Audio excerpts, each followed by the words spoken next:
있습니다. 각 사람은 위에 있는 권세들에게 복종하라. 권세는 하나님으로부터 나지 않음이 없나니 모든 권세는 다 하나님께서 정하신 바라.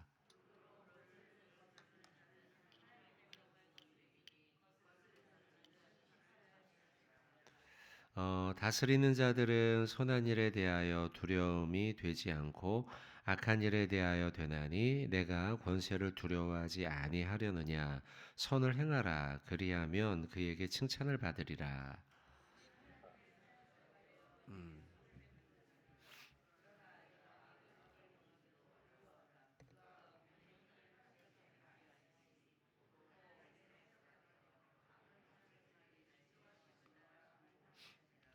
그러므로 복종하지 아니할 수 없으니 진노 때문에 할 것이 아니라 양심을 따라 할 것이라.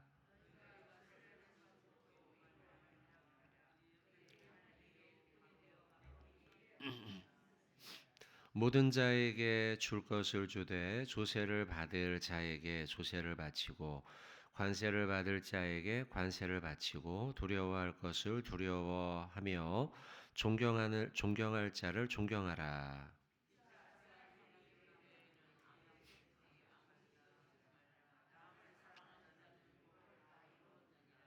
간음하지 말라, 살인하지 말라, 도둑질하지 말라, 탐내지 말라 한 것과 그 외에 다른 계명이 있을지라도 내 이웃을 내 자신과 같이 사랑하라 하신 그 말씀 가운데 다 들었느니라.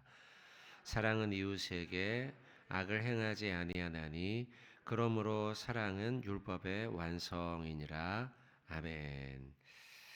리딩 지저스 본문 가운데 로마서 13장 오늘 우리가 보고 있습니다. 1절부터 보시면 각 사람은 위에 있는 권세들에게 복종하라. 13장에서는 지도자들에 대한 말씀입니다. 이 지도자는 교회 지도자만이 아니고 세상의 지도자들까지 다 포함한 이야기입니다. 우리가 이 말씀을 읽으면서 정치에 대한 괴리감들을 느끼기도 합니다. 그러니까 한국 사회에 지금 정치인들을 그리 존경하는 사회와 문화가 아니죠. 그럼에도 우리는 하나님의 말씀이기 때문에 말씀을 우리가 들으면서 말씀 가운데 우리가 순종해야겠다라는 생각으로 이 말씀을 보시면 좋겠습니다. 권세는 하나님으로부터 나지 않음이 없나니 자, 모든 권세는 하나님의 권세로부터 시작이 되었다. 권위로부터 시작이 되었다는 거예요. 모든 권세는 다 하나님께서 정하신 바라. 우리가 구약 시대에 보아도 어, 이스라엘의 지도자들을 하나님이 세우시죠. 그리고 지도자 가운데는 선한 지도자도 있지만 아합 왕과 같이 악한 지도자들도 있었어요. 그러나 그 모든 것이 하나님의 큰 역사 속에서는 하나님의 계획과 섭리 가운데 있었죠. 심지어 이스라엘이 나라가 멸망하지 않습니까? 하나님의 나라인데도요. 하나님의 백성의 자녀의 나라인데도 불구하고 그 나라를 멸망시킨 아수르나 바벨론 이들 역시도 하나님의 섭리 가운데 세워진 지도자라는 것이에요. 이스라엘의 심판을 그리고 그들이 깨달음을 얻게 하기 위하여 하나님은 하나님의 나라였던 이스라엘도 멸망시키기도 하죠. 그러기 위해서 세웠던 아수르와 바벨론 같은 나라, 로마 같은 나라들도 하나님이 세우신 지도자라는 것입니다. 2절 그러므로 권세를 거스르는 자는 하나님이 세우셨으니 하나님이 세우신 권세에 대해 거스르는 자라는 거죠. 하나님의 명을 거스름이니 거스르는 자들은 심판을 자취하리라 라고 말씀하고 있습니다. 3절입니다. 다스리는 자들은 선한 일에 대하여 두려움이 되지 않고 악한 일에 대하여 되나니. 자, 요 구절을 우리가 좀 주의 깊게 보려고 하는데요. 우리가 잘못하면 해석을 좀 어려워할 수가 있어요. 다스리는 자들은 선한 일에 대하여 두려움이 되지 않고 악한 일에 대하여 되나니. 이렇게 이제 도치를 해놔서 우리가 조금 이야기가 해석하기가 처음에는 쉽지 않을 텐데요. 그리 어렵지 않습니다. 조금 풀어서 말씀드리면은요. 다스리는 자들은 악을 행하는 자들에게 두려운 존재가 된다. 요렇게 우리가 이해하면 되겠습니다. 그러니까 선한 일을 행하는 사람들에게 다스리는 사람들은 별로 그렇게 두렵지 않아요. 악한 일을 행하는 사람들일수록 다스리는 사람을 두려워하게 돼 있다는 거예요. 무슨 말이냐면 악한 일을 행한 사람들은 다스리는 통치자의 눈치를 본다는 거죠. 이게 이제 일상적인 우리의 사람들의 심리죠. 착한 일을 하고 난 다음에는요, 내가 착한 일을 했으니까 선한 일을 했으니까 통치자가 나를 지켜보든 말든 뭐 나는 올바른 일을 했으니까 눈치를 보지 않죠. 그러나 나쁜 일을 했어요. 길을 건너는데 신호등을 빨간불인데 건너가요. 초록불로 건너가면은 우리가 경찰이 있나 보지 않습니다. 하지만 빨간불에 건너가고 나면 이거 경찰이 본 거 아니야? 이거 카메라가 있는 거 아니야? 라고 생각을 한다는 거죠. 자, 그런 의미의 3절로 다스리는 자들은 선한 일을 행한 사람들에겐 두려움이 되지 않고 악한 일에 대해서는 두려움이 될 수 있다는 것이에요. 이해가 되시죠? 내가 권세를 두려워하지 않고 싶냐? 그러면 선을 행하며 살면 너는 통치자들, 권세자들을 다스리는 자들을 두려워하지 않을 것이다. 그러니 너는 선을 행하면서 살라라는 말씀이 1절부터 7절까지 주된 메시지입니다. 지금 권세자, 통치자, 다스리는 자를 이야기하고 있는데요. 이 일에 있어서 중요한 이야기가 무엇이냐? 너는 통치자들 그들을 대함에 있어 선한 일을 행하며 살면 된다라는 거예요. 그리고 이 말씀은 여러분 권세자, 악한 일과 선한 일 그리고 이 주제에 대해 제일 핵심은요. 어쩌면 13장이 아닌 12장 앞부분에부터 넘어오는 메시지예요. 바로 앞절인 12장 21절 한번 보시겠어요? 같이 한번 읽어볼까요? 12장 21절 시작. 악에게 지지 말고 선으로 악을 이기라. 한 번 더 읽읍시다. 악에게 지지 말고 선으로 악을 이기라. 아멘. 그러고 보면 13장 1절부터 7절까지 특별히 우리가 3절을 좀 보고 있는데 이 말씀의 해답은 어디에서 우리가 찾을 수 있느냐? 21절, 12장 21절이에요. 악에게 지지 말고 선으로 악을 이기라. 다시 말하면 선행이 불법을 방지해요. 올바른 지도자를 세우며 올바른 시민이 되는 방법은 선으로 악을 이기는 것입니다. 선으로 악을 이길 때에 우리는 누구의 눈치도 보지 않아요. 사람의 눈치도 보지 않고 지도자의 눈치도 보지 않고요. 누구의 눈치도 보지 않고 우리는 내가 올바른 길을 걸어가면서 살아갈 수 있다는 거예요. 우리가 이런 생각을 할 수 있죠. 권세자를 인정하라. 그 권위에 인정하라. 이렇게 할 때 늘상 떠오른 말은 아유 권세자들 지도자들 자기들이나 잘하라고 하시죠. 이런 생각이 우리에게 들잖아요.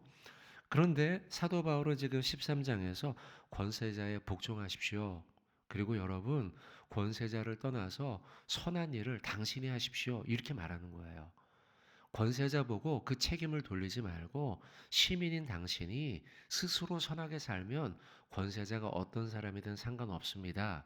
이런 이야기를 하고 있는 거예요. 근데 우리가 이런 말씀을 들으면서 아유 사도 바울이니까 그런 이야기 하죠 라고 하며 의문을 던질 수 있어요. 그러나 아니에요. 왜냐하면 이 시대 사도 바울이 살았던 초대 시대 이 시대에 AD 57년이에요. 로마의 부패한 도시, 로마의 부패한 지도자, 그 시대를 우리가 떠올려 본다면 사도 바울의 이 이야기는 쉽게 나온 이야기가 아니라는 걸, 현실 속에서 나온 이야기라는 걸, 그러니까 딴 나라 세상에서 살고 있군요가 아니라는 거죠. 현실 속에서 사도 바울은 부패한 지도자와 부패한 도시 가운데 고뇌하며 살았어요. 기독교에 대해서 얼마나 핍박하면서 살았습니까? 그 당시에요. 인육을 먹는 사람들이다. 저들은 유아를 살해한다. 저들은 혼음한다. 심지어 저들은 도시를 방화했다. 불질렀다. 라고 하면서 지도자들이요. 말도 안 되는 이야기를 하면서 괴롭혔어요. 그럼에도 불구하고 성도는 어떻게 했습니까? 믿음을 지켰죠. 그들의 핍박과 그들의 어려움과 고난과 그 속에서도 성도는 믿음을 지켰어요. 다시 말하면 로마서 12장 21절 성도는요 악에게 지지 않고 선으로 악을 이기며 살았다는 거죠. 지도자가 어떠했든 사회가 어떠했든 문화가 어떠했든 정치가 어떠했든 상관없이요 선으로 악을 이기며 살아갔던 자들이 초대교회 성도이며 사도 바울이라는 사실이죠. 여러분 우리에게 던지는 메시지가 크지 않습니까? 참 너무 우리의 마음을 울리는 아침의 메시지 아닙니까? 여러분 우리가 이 말씀을 보면서 우리가 어떻게 살아야 할까 죄짓지 않고 그리고 선한 일을 사모하며 살아가는 저와 여러분이 되어야 될 줄로 믿습니다. 전도서 3장 12절에는요. 사람들이 사는 동안에 기뻐하며 선을 행하는 것보다 더 나은 삶이 없는 줄을 내가 알았노라 이렇게 말씀하고 있어요. 또 요한 3서 1장 11절 사랑하는 자여 악한 것을 본받지 말고 선한 것을 본받으라 이렇게 말해요. 악한 것 따라가기 너무 쉬운 세상 아닙니까? 우리의 인간의 심리라는 건 그래요. 누가 악한 일을 했는데 걸리지 않아요. 그리고 큰 몫을 챙겼어요. 그러면 나도 모르게 그러고 싶은 마음이 드는 게 죄에 대한 속성을 가진 우리들이죠. 그러나 요한 3서에서 요한은 우리에게 선한 것을 본받으세요 라고 말씀하고 있습니다. 선을 행하는 자는 하나님께 속하고 악을 행하는 자는 하나님을 배웁지 못하였느니라 라고 말씀하며 하나님을 바라보는 자 선을 우리는 추구하라 라고 말씀하고 있는 것이죠.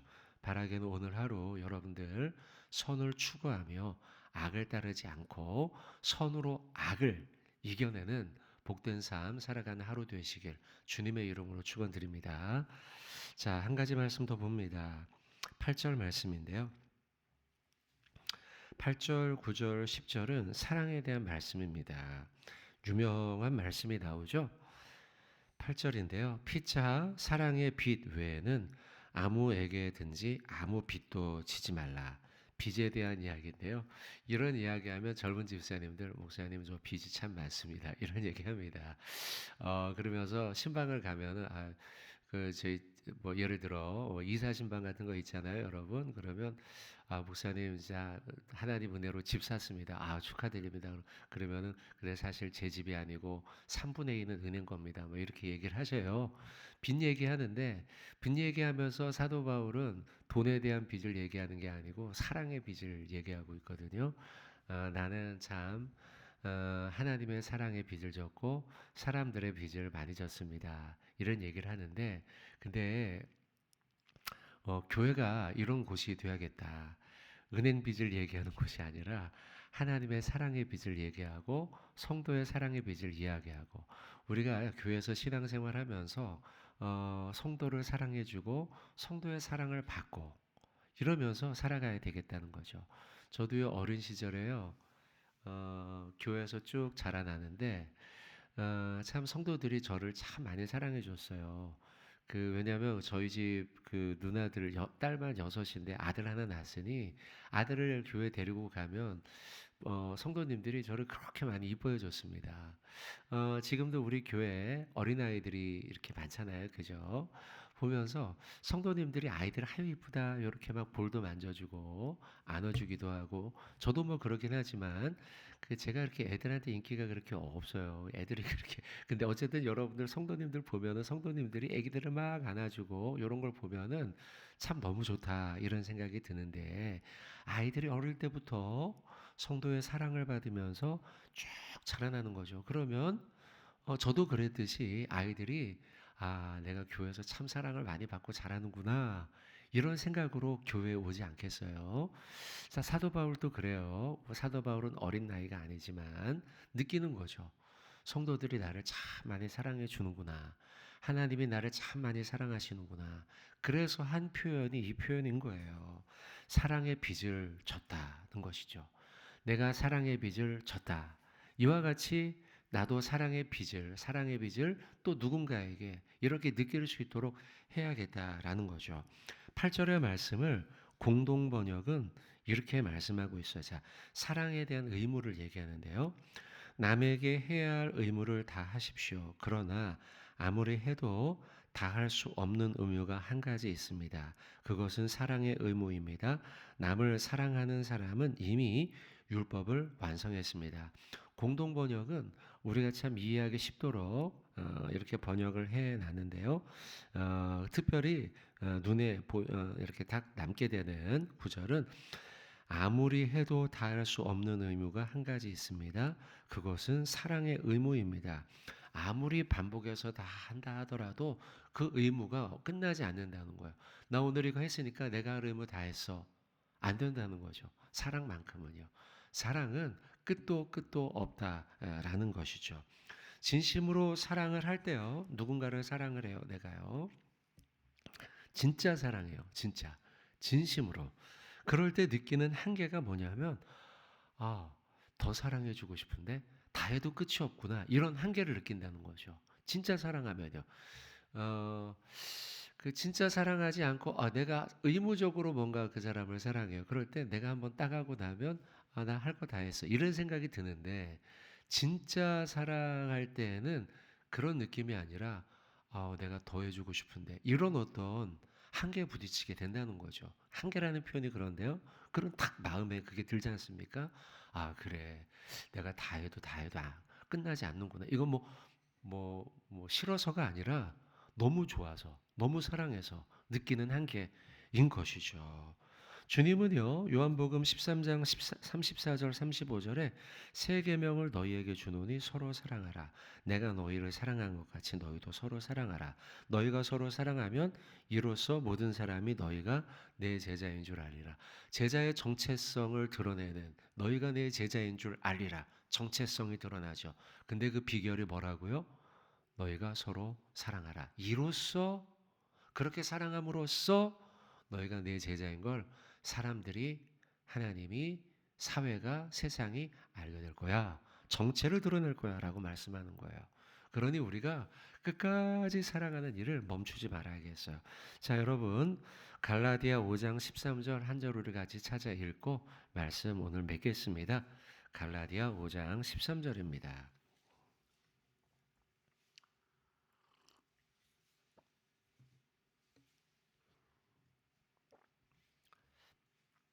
갈라디아 5장 13절 같이 한번 읽어보겠습니다. 시작. 형제들아 너희가 자유를 위하여 부르심을 입었으나 그러나 그 자유로 육체의 기회를 삼지 말고 오직 사랑으로 서로 종로를 타라. 아멘. 우리가 자유를 위해서 부르심을 받았어요. 율법의 자유, 특별히 갈라디아에서 주된 메시지죠. 율법에 대한 자유. 하나님이 아들 예수를 보냄으로 인해서 그 율법의 속박에서 우리를 자유케 해 주셨죠. 뭘 해야만 구원받는 것이 아니라 하나님을 믿음으로써 구원받는 율법의 자유, 삶의 자유. 그런데 한 가지 우리는 여전히 종노릇하는 게 있다는 거예요. 그게 뭐예요? 사랑에 대한 것이죠. 하나님으로부터 율법의 자유를 얻었지만 그 자유로 즐거움의 기회를 삼지 말고 우리는 여전히 사랑함으로써 서로 종노릇하자. 이렇게 말씀하고 있는 것입니다. 자, 사랑하는 성도 여러분들, 오늘 로마서 우리 13장의 말씀을 봤습니다. 그 가운데 8절이었죠. 사랑의 빛 외에는 서로 지지 말고 사랑함으로써 율법을 완성합시다 라고 말씀하고 갈라디아 우리가 읽은 말씀처럼 우리가 자유함을 얻었지만 사랑에서만큼은 서로에게 종노릇합시다 라고 말씀하면서 우리에게 사랑의 실천을 권유하고 있습니다. 또한 우리가 13장 앞부분에서 본 것처럼 우리가 선으로 악을 이겨야 된다. 지도자 그리고 사람을 향해 이웃을 향해 우리가 때때로 두려운 마음도 들지만 그러나 그 두려운 마음에서 자유하는 비결은 무엇이냐? 선으로 악을 이길 때 선한 삶을 살아갈 때다라고 말씀하고 있어요. 오늘 하루 선으로 악을 이겨내는 저와 여러분 되시길 주님의 이름으로 축원드립니다. 아멘.